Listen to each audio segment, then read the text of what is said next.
अधिकारियों के लिए एक बार जोरदार आप ताली बजा।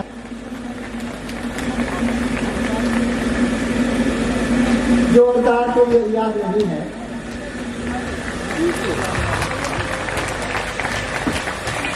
सच में आप बहुत कंजूस हैं, बहुत ज्यादा।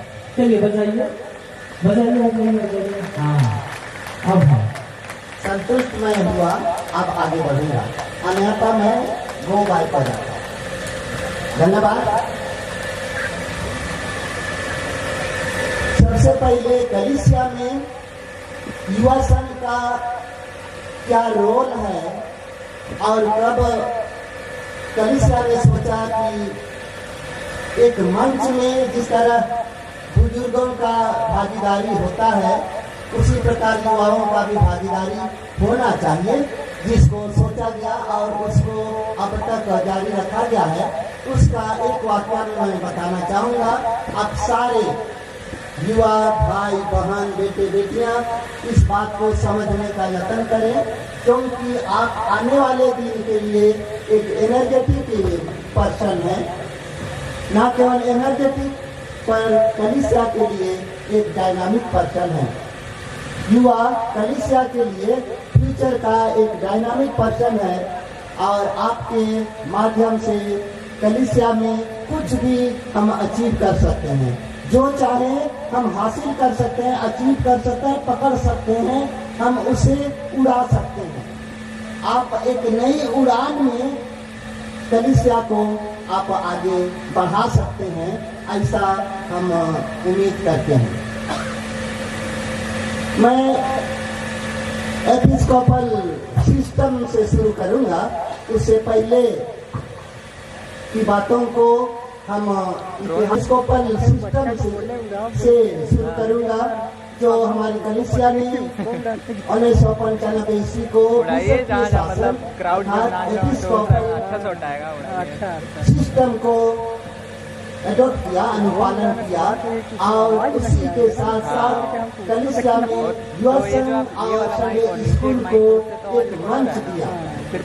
केंद्रीय परिषद में अर्थात मंडली से लेकर के कलिसिया के स्तर तक संडे स्कूल और युवा संघ को एक मंच दिया। उसके पहले संडे स्कूल अपने स्थान तक, युवा संघ अपने इलाका स्तर तक और अंचल स्तर तक सीमित रहा कार्यक्रम तक।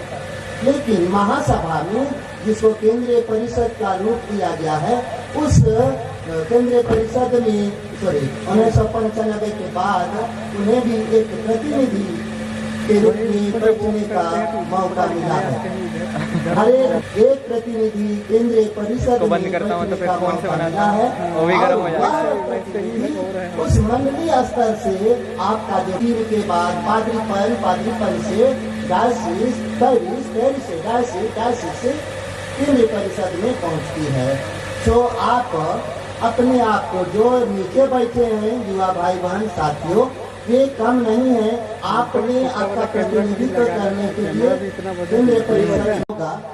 उस समय आप ध्यान में रखें कि न केवल हम अपने कलिसिया तक के लिए अधिकारी बनने लायक जवान ज्योतियों को लाएं, ऐसा नहीं, लेकिन नेशनल और इंटरनेशनल अर्थात हमारे पूरे भारतवर्ष के अन्य कलिसियाओं के साथ उसका प्रतिनिधित्व हो सके, उस लायक, उसके साथ साथ अंतर देशीय कलिसिया के साथ भी हम शामिल हो सके, हमारा प्रतिनिधित्व जा पाए। और उसमें सेंट्रल लेवल के या केंद्रीय स्तर के युवा अधिकारियों के लिए उम्र सीमा दिया गया है। अगर उससे ज़्यादा आप लेते हैं तो यहीं तक सीमित हम लोग रह जाएंगे।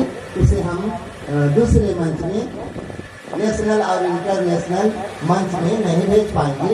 इसलिए 30 से नीचे वाले को अधिकारी बनाएं और जिसको आप आवश्यकता महसूस करते हैं 30, 31, 32 वाले को भी ले सकते हैं, लेकिन अपने घर तक ही सीमित रह पाएंगे। फिर नेशनल और इंटरनेशनल में प्रतिनिधि नहीं कर पाएंगे, उसको भी ध्यान में रखनी है।